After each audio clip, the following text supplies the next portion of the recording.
Well, I had seen the musical about 7 years ago when we were living in New York, and it was right after September 11th.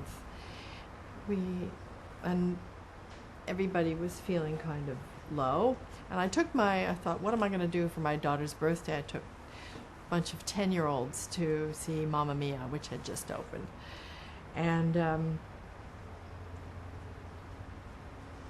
it was a time. I mean, it's sort of indescribable how it had affected all these kids.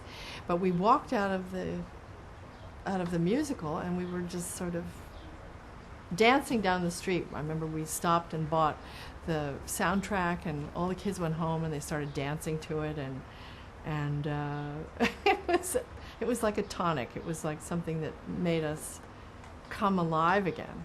And now I know that Phillida told me, and Judy Kramer, who's the producer, that they had thought maybe they wouldn't open the musical in New York at that time. They thought it was, inappropriate. This is such a light, frothy piece, but actually it was sort of a necessary, I don't know, infusion of joy into that time. It was great.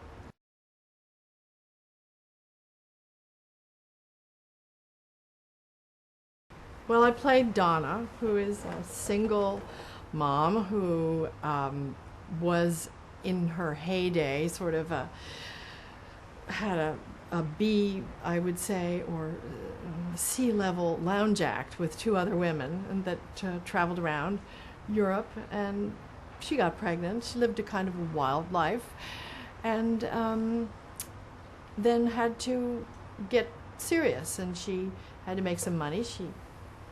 That's not what the movie's about. That's what my character's about.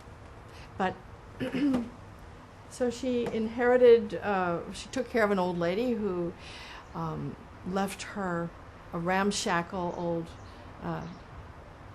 hotel in Greece, falling apart. And so she's kept it running by dint of hard work and determination. And her daughter is getting married.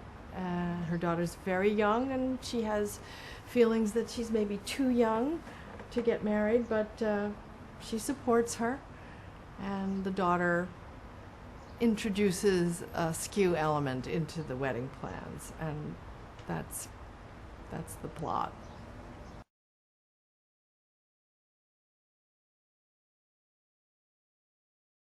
Oh, I was looking forward to it. That's sort of the fun of Mamma Mia, is all that play.